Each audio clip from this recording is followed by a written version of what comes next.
La révélation des mystères cachés, l'explication et la compréhension de certaines réalités de ce monde et du monde spirituel.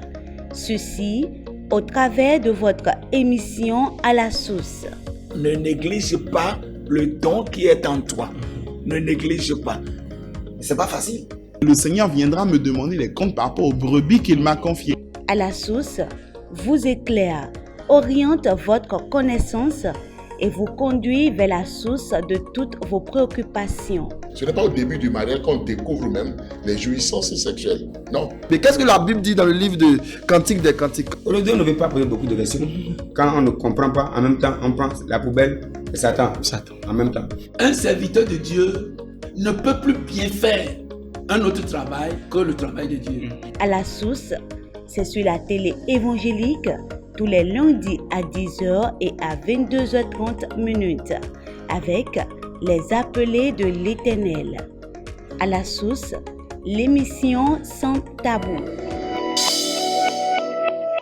Si vous venez de nous rejoindre, sachez que c'est bien sûr votre émission à la source et nous sommes en compagnie de pasteur Jean Maouti Nestor, le président fondateur du ministère d'intercession et de délivrance des âmes. Et notre thème est intitulé la délivrance dans nos églises. Alors pasteur, j'aimerais vous demander, lors d'une prière par exemple, si une personne tombe, est-ce qu'il a déjà reçu sa délivrance? La délivrance a commencé quand la personne est tombée. Oui. C'est la manifestation d'un démon, de un ou plusieurs démons. Mais est-ce que la délivrance est achevée? Point d'interrogation. La délivrance peut ne pas s'achever au cours de cette séance et s'achever des jours, des mois plus tard, même des années plus tard.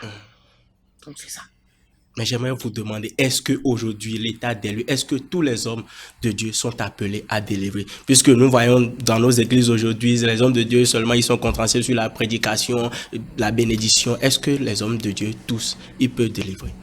Vous savez, je disais tantôt que les aspects spirituels dans la foi chrétienne sont complémentaires. Comme le médecin,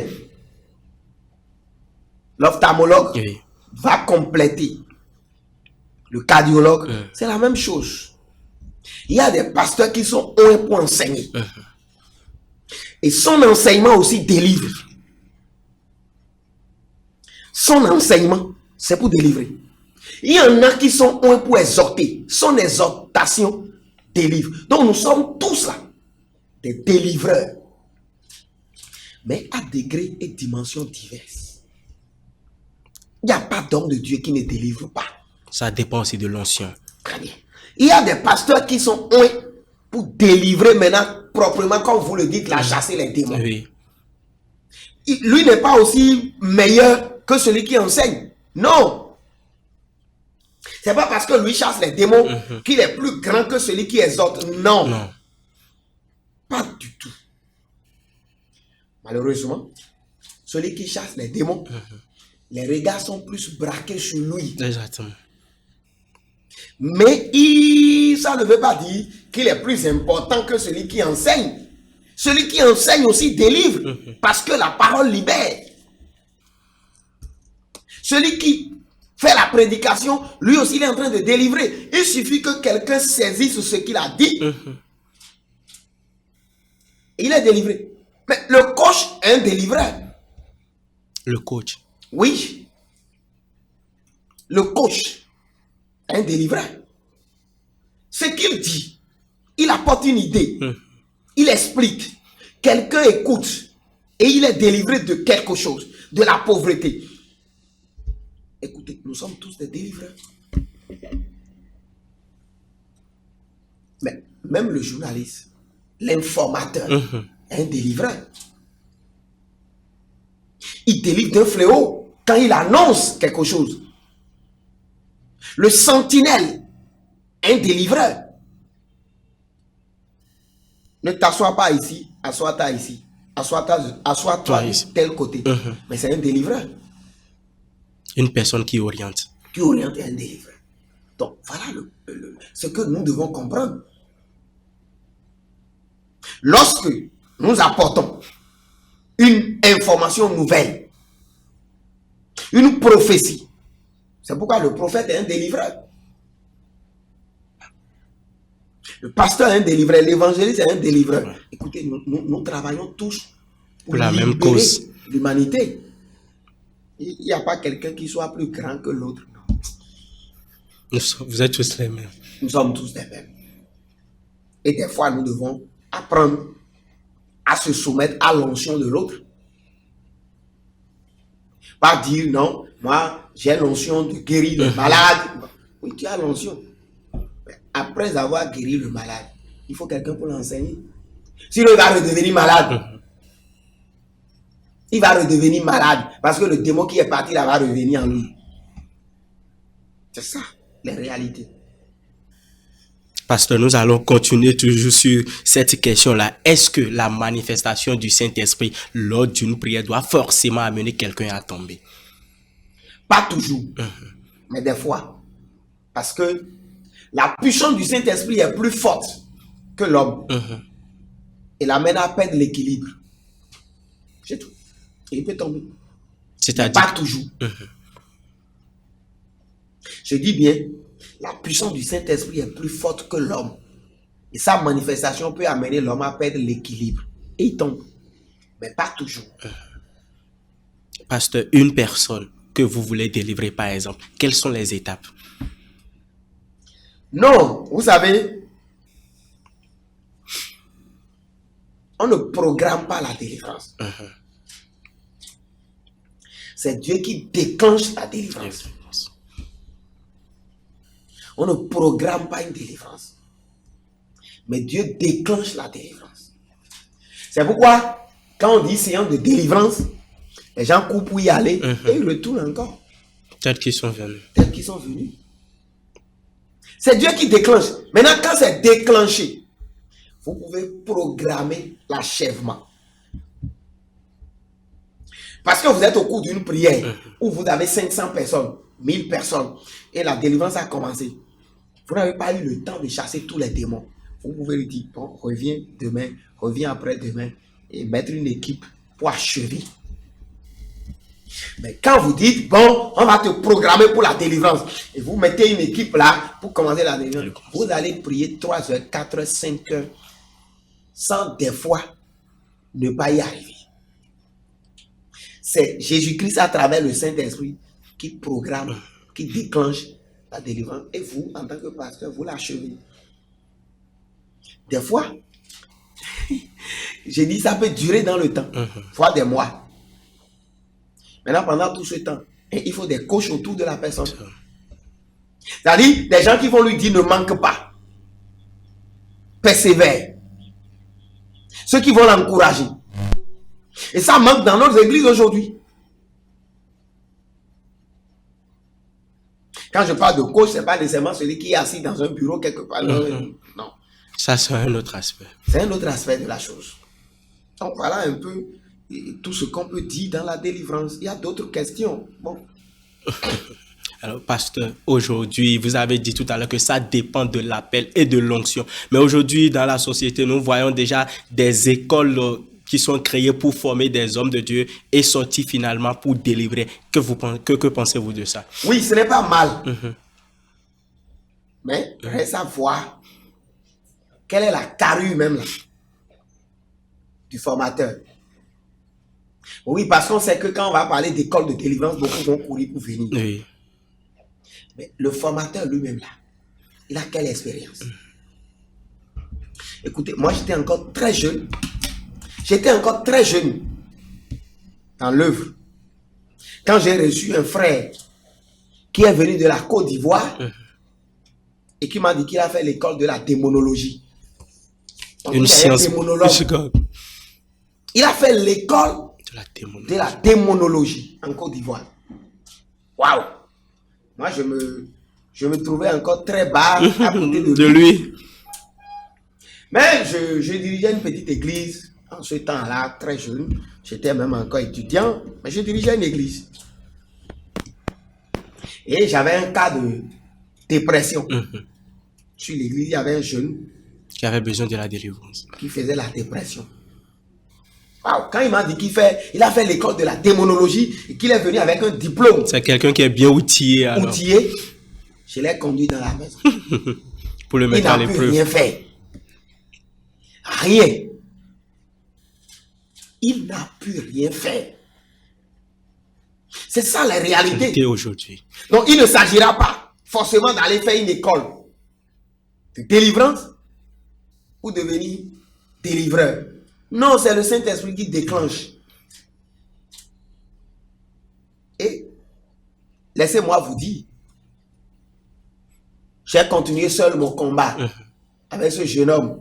J'allais dans la maison parce qu'il était enchaîné. Finalement, à la maison, on a prié jusqu'à ce que Dieu l'a rétabli. Mais je vais vous dire, le jour de sa délivrance, je vais vous dire, c'est le jour où je l'ai baptisé qu'il a été délivré. Je l'avais conduit dans les eaux sales. C'est là où on faisait le baptême. Et quand je l'ai plongé dans la lagune,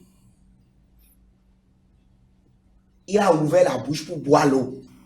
Tout le monde avait la chair de poule. Est-ce qu'on peut boire cette eau sale? C'est depuis ce jour que le gars est guéri. Libéré.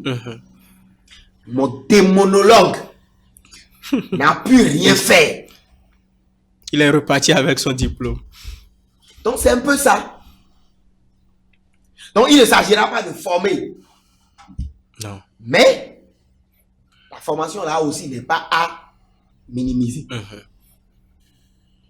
on ne peut pas compter sur cette formation. Voilà. Mais pasteur, vous avez eu à dire tout à l'heure que vous avez parlé des démons et des ombres. Quelle différence il y a? Parce qu'on dit déjà quand le démon est là, c'est le démon qui est l'ombre qui est dans une personne. Bon, au fait, le démon n'a pas de forme visible. Oui. Mais l'ombre a de forme visible. Oui. Le démon n'a pas de forme physique visible. Mais l'ombre a une forme visible. Ça veut dire quoi?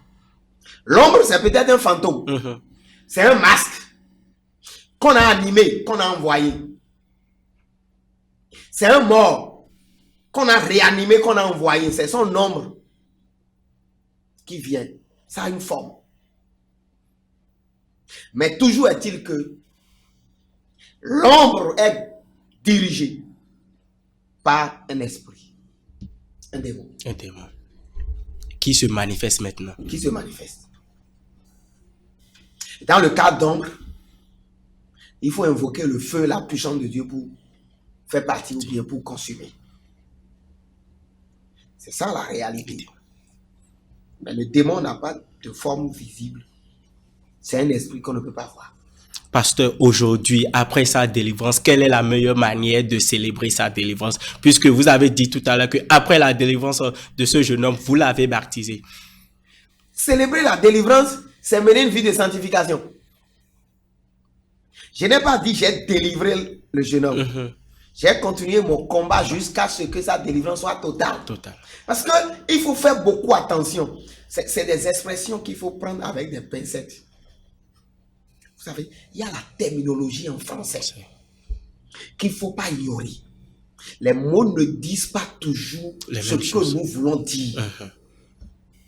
La délivrance peut ne pas être totale, et être progressive et durer pendant des années. C'est pourquoi je disais, nous tous là, nous avons besoin d'être délivrés.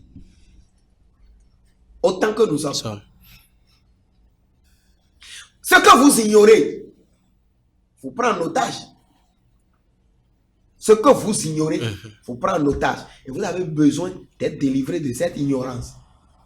Et quand on parle d'ignorance, les gens pensent que c'est celui qui est embobiné dans l'ombre quelque part, dans les ténèbres quelque part. Non, il est apôtre, mais il ignore un aspect de son apostolat.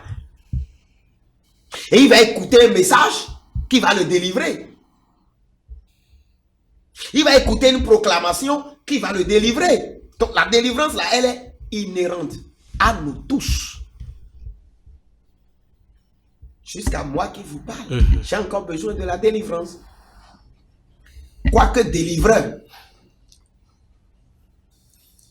Vous avez dit, personne n'est épargné. Oui. Mais qu'en est-il des hommes de Dieu aujourd'hui? Mais Moi, je suis quoi? Je dis, moi-même, là, j'ai besoin. Mhm. Moi, je suis quoi? Je suis pasteur. Est-ce que c'est tolérable dans une église de Ça voir dépend, un homme de Dieu ça tomber? dépend des degrés de délivrance. Vous savez, quand on parle de délivrance, allons, mollo, mollo. Mhm. Le pasteur ne doit plus abriter en lui certains démons. Mhm. Mais toujours est-il qu'il a besoin encore de la délivrance. Délivrance.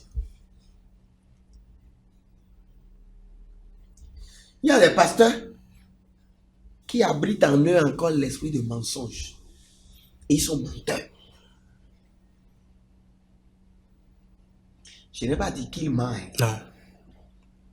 Menti une fois là, c'est rien. Mais quand il devient menteur, il y a un démon là. Il faut qu'il soit délivré. Mais puis s'il est déjà grand pasteur, Mhm. comment vous allez le délivrer?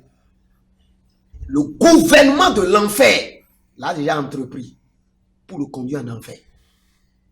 Il faut que lui-même comprenne et qu'il aille se délivrer. Lorsqu'un pasteur devient fornicateur adultère, il a besoin de délivrance. Le gouvernement enfer l'a déjà pris. Quoi qu'il prêche, quoi qu'il est il est le responsable de son ministère. Quoi qu'il fait des miracles, lui-même il sait qu'il commet la fornication. Il a besoin d'être délivré. Comment ça, vous irez l'attacher? C'est impossible. Maintenant, lorsqu'il est sous un leader, la responsabilité du leader est engagée. Et le seul moyen que le leader a, c'est de le sanctionner.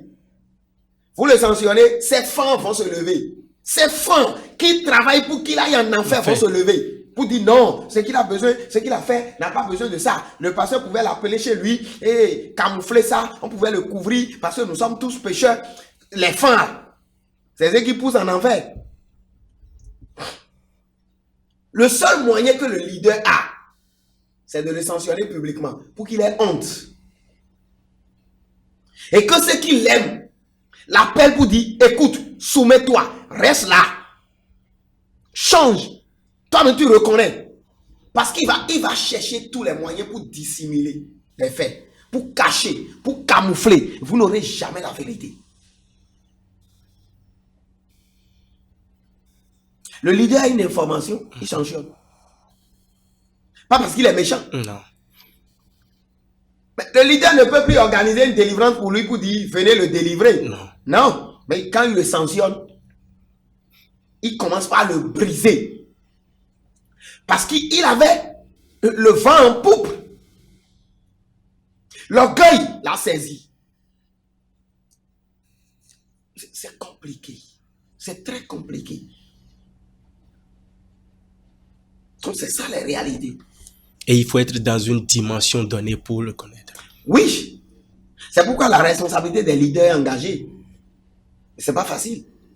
Il y a des leaders qui ont préféré se taire. Ah oh, c'est pas à moi de dire. Parce que quand vous dites là aussi, c'est toute une armée que le diable met derrière vous. Je dis les fans qui vont vous saboter et calomnier. Bon, en tout cas, nous, on a subi tout ça. Et nous résistons. Mais ça a rendu fort quand même. Oui, ça nous rend de plus en plus forts. Même si c'est des années plus tard qu'on vient nous reconnaître pour dire oui, c'était vrai. On revient, les gens reviennent. On dit c'était vrai ce que vous avez dit. Mais la manière dont, quelle manière? La manière dont toi tu as commis l'adultère, ça construit le paradis ou bien ça détruit le paradis. Vous savez, c'est ça la réalité. Pasteur, quelle est la répercussion que la délivrance, quelqu'un qui est sur quelqu'un qui délivre, c'est-à-dire un homme de Dieu qui délivre, quelle est la conséquence directe que cette délivrance peut avoir sur cet homme de Dieu? C'est pourquoi les pasteurs fuient la délivrance. Écoutez, j'ai l'âge que j'ai, mais j'ai vu, j'ai entendu. Dans un cas de sorcellerie dans une église, de la place en ce temps-là, Oui. parce qu'il y a une découverte et puis celle qui a été touchée au cours de l'une de mes séances, a révélé qu'ils étaient 16 dans une seule chorale à être sorciers. Dans la même église. Dans la même église. Je me suis déplacé vers le pasteur de cette église. Il me dit, frère Maouti, c'est un doyen. Que lui ne veut pas se tracasser pour ça là. Oui. Mais pourtant, c'est lui qui gère l'église. C'est lui qui gérait l'église. Que tout ce que lui va faire, il va demander une affectation pour quitter là. Et effectivement, c'est ce qu'il a fait. Ah, parce que quand tu vas commencer ça, les sorciers vont t'attaquer. C'est pour vous dire que c'est pas facile, ce ministère de délivrance. Ceux qui le font reçoivent beaucoup de coups. Et quand leur vie n'est pas sécurisée, c'est-à-dire le Christ n'est pas en eux, ils peuvent trépasser. Ils sont sujets à beaucoup d'attaques. Je vous dis, l'enfer est un gouvernement plus puissant que nous avons, que ce que nous avons à la tête de nos États. Hein? Bien structuré. Bien structuré. Donc quand vous voulez leur arracher une âme, eux tous là se lèvent pour s'en prendre à vous.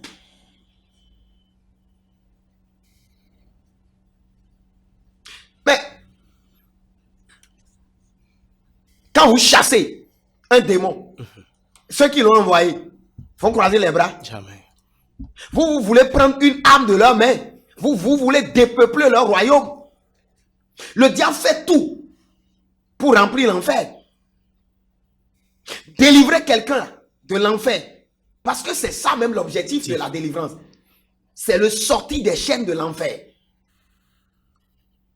Parce que quand le démon est dedans, le démon va le conduire en enfer. Le péché va le conduire en enfer. La maladie le maintient. Il ne fait pas la gloire de Dieu. Quand vous le libérez là, il va devenir la gloire de Dieu. Il va revenir à la destinée. Au premier plan de Dieu. Le diable n'est pas d'accord.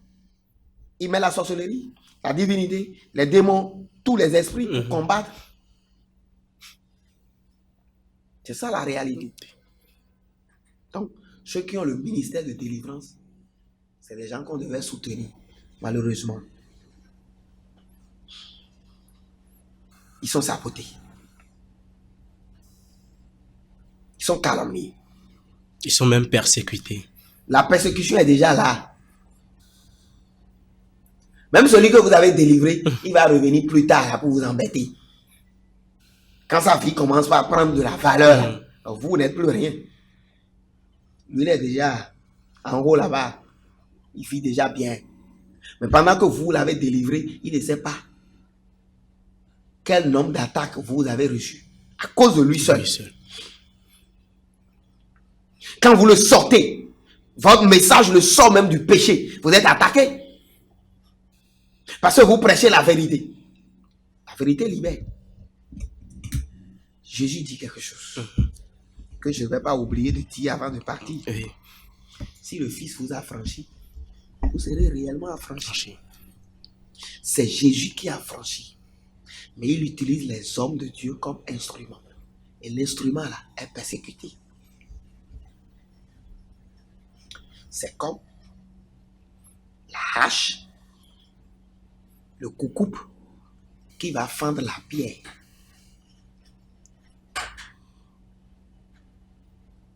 La hache qui va fendre la pierre. Imaginez un peu ce que va souffrir ce fer qui va fendre une pierre. Son bout peut être détruit. Ceux qui ont le ministère de délivrance sont suffisamment attaqués. C'est des gens qu'on devrait soutenir. On devait intercéder pour eux, malheureusement. Seul l'Éternel est le secours. Oui, bon, le Christ les sécurise. Si eux-mêmes ils mènent une vie de sanctification, nous on est dedans depuis des années, le Christ nous sécurise, donc on ne se plaint pas. Mais les esprits, il y en a beaucoup. C'est trop. Si délivrance là, on peut parler pendant un an, hein, tous les jours pendant un an. Non, c'est tellement... On a tellement de choses à dire sur la délivrance. Écoutez, j'ai reçu une dame qui avait 46 ans et le Saint-Esprit a déclenché la délivrance. Les démons ont parlé. C'est le jour où elle est née là, qu'elle a été prise en otage par la sage-femme qui l'a accouchée. Depuis sa naissance. Depuis sa naissance. Et c'est de là vous parlez, vous étiez en train de parler de la source, de l'origine. Voilà. Le jour où elle est née. Pour quelle raison? Parce que la maman a poussé un cri de soulagement. Waouh, j'ai désormais une fille. Dieu soit loué. Et la sage-femme n'était pas contente de ce cri parce qu'elle est dans la sorcellerie. Elle a pris en otage. Elle ne s'est pas mariée. Elle a eu des enfants, pères différents. Elle n'a pas de boulot. La dame doit faire près de 10 km pour aller au boulot, à pied, pour gagner 20 000 francs par mois. Près de 10 km. Oui. C'est ça, il y a beaucoup de cas comme ça. Le diable prend possession dès la jeunesse, dès la naissance. Beaucoup d'enfants sont comme ça, pris en otage, embricadés. Leur âme, leur vie, leur être. Il faut avoir les yeux spirituels pour en savoir. Pour en savoir. Et quand la prière commence des fois, le Saint-Esprit déclenche. Je dis bien, c'est le Saint-Esprit qui déclenche. Parce que quand vous voyez la personne debout, vous ne pouvez pas savoir s'il y a un démon ou pas. Maintenant, quand vous faites cuit d'âme, vous allez comprendre peut-être qu'il y a des démons qui influencent. Mais après les cuits d'âme aujourd'hui, c'est un peu rare dans nos églises. Hein. Oui, parce que les doyens, nos aînés qui ont fait ça, n'ont pas eu gain de cause. Oui, ils ont fait. Ça, il faut vous dire la vérité. Si vous voulez, je vais même appeler le nom des gens, mais je ne vais pas le faire. Des pasteurs se sont donnés à ça, on fait cul d'âme dans ce pays. Mais le cul d'âme n'est pas le processus pour amener un normalement. Mais quand vous avez fini, vous avez pris 3 heures pour écouter la personne. Vous l'avez conseillé. Vous êtes même allé à la délivrance. La personne vous a quitté. Le même péché qu'il vous a dit là, il va encore pour commettre ça. Et après, il change d'église. Vous allez faire quoi? J'ai eu des douaniers dans ce pays qui ont même loué un appartement. Quand ils ont commencé ils ont loué un appartement à part pour cuire d'âme. Ils ont formé une équipe et ils recevaient des gens. Mais ça n'a pas abouti. Mais oui, les gens ne veulent pas changer. Ils ne veulent pas, après le cuir d'âme et la délivrance, sécuriser leur vie. C'est ça la réalité. La sécurisation dont on vous parle, est-ce aller dans une église, oui, rester là, recevoir la parole de Dieu à chaque fois? Vous devez laisser place à Christ dans votre vie. Et comment? On vous a délivré pour que vous aussi vous délivrez d'autres. Ça veut dire quoi? Quand vous avez connu le Christ qui vous a libéré là, il fait de vous, vous devenez disciples. Disciple là, ça veut dire quoi? Comme lui. Et lui, il est en vous désormais, vous êtes en lui. Et vous travaillez pour lui. La main oisive là va pécher. L'âme oisive va pécher. L'homme oisif va pécher. Les yeux oisifs vont pécher. Les oreilles oisives vont pécher. Les pieds oisifs vont pécher. Le corps oisif va pécher. Vous devenez disciples. Christ en vous, vous en Christ. Vous travaillez pour lui. Ce n'est pas tombé. Si vous ne faites rien, oui, l'enfer viendra vous prendre. Maintenant, quand vous travaillez avec lui, vous prenez précaution de faire le travail dans la sainteté et la sanctification, sans laquelle nul ne verra le Dieu Tout-Puissant. Sans la sanctification, nul ne verra le Père. C'est pourquoi il dit, beaucoup viendront. J'ai délivré, j'ai guéri en ton nom, et je dirai, je ne vous ai jamais connu. L'enseignant est en train de délivrer. Le prédicateur est en train de délivrer. L'évangéliste qui est en train d'annoncer l'évangile est en train de délivrer. Le chantre est en train de délivrer. Le journaliste chrétien est en train de délivrer. Le sentinelle est en train de délivrer. Le doyen qui est là, ancien d'église, qui encourage les gens à ne pas quitter la foi, c'est aussi un délivreur. C'est un sécuriseur. De tout cela participe. Ce n'est pas l'apôtre qui est en haut là-bas, la seule. Non. Ce n'est pas tombé dans l'oreille du sourd. Nous sommes pratiquement à la fin de notre émission. Pasteur, un mot de fin. Je dirais à mes compatriotes de se laisser habiter par Christ. Le puissant Jésus-Christ en vous va vous libérer totalement du péché, de la pauvreté, de la malédiction, de la divinité. Parce que le Christ en vous devient un royaume. Et il installe chaque département progressivement. Donc il n'y a que le Christ qui libère. Jésus-Christ de Nazareth. Acceptez-le. Laissez-lui place. Et commencez par vous débarrasser de tout ce qui est compromettant. La fourberie, la colère, le mensonge, la fornication, le vol, la cupidité, l'avarice, et que sais-je encore. Et là, vous allez devenir une nouvelle créature pour le royaume des cieux. Que Dieu vous bénisse. Merci, pasteur. Merci à vous, téléspectateurs. Pasteur, une fois encore, merci d'avoir accordé du temps à cette émission. C'est moi qui vous remercie. Je rappelle que nous sommes en compagnie et nous sommes pratiquement à la fin de notre émission. Nous avons reçu pour vous aujourd'hui sur votre émission à la source le pasteur Jean-Maoutin Nestor. Il est le président fondateur du ministère d'intercession et de délivrance des âmes au Bénin, dont le siège est à Akpakpa Soyatime, non loin du carrefour Ciné Concorde. Pasteur, votre numéro à l'endroit de nos téléspectateurs un peu partout dans le monde. 97. Le plus 229. Hein. Oui, plus 229. 97, 87, 56, 33. Je répète. Oui. 97, 87, 56, 33. Certainement que ça va défiler au bas de l'écran. Merci, fidèles téléspectateurs. Vous l'avez suivi. Le thème de notre émission de ce jour est intitulé « La délivrance dans nos églises ». Et vous avez constaté avec moi, nous avons tous compris que la délivrance est très importante dans nos églises. Et quelle que soit ta nature, quel que soit ton titre de personne, nous avons tous besoin de la délivrance. C'était les mots du pasteur Jean-Maoutin Nestor. Merci de nous avoir suivis. Nous vous donnons rendez-vous pour une autre émission riche en thèmes, bien sûr. Merci pour votre fidélité sur la télé évangélique. À plus. La révélation des mystères cachés, l'explication et la compréhension de certaines réalités de ce monde et du monde spirituel. Ceci au travers de votre émission à la source. Ne néglige pas le don qui est en toi. Ne néglige pas. C'est pas facile. Le Seigneur viendra me demander les comptes par rapport aux brebis qu'il m'a confiées.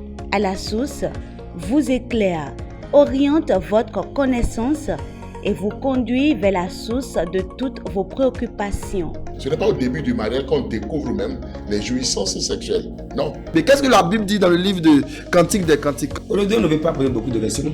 Quand on ne comprend pas, en même temps, on prend la poubelle et Satan. En même temps. Un serviteur de Dieu ne peut plus bien faire un autre travail que le travail de Dieu. À la source, c'est sur la télé évangélique tous les lundis à 10h et à 22h30 minutes avec les appelés de l'Éternel. À la source, l'émission sans tabou.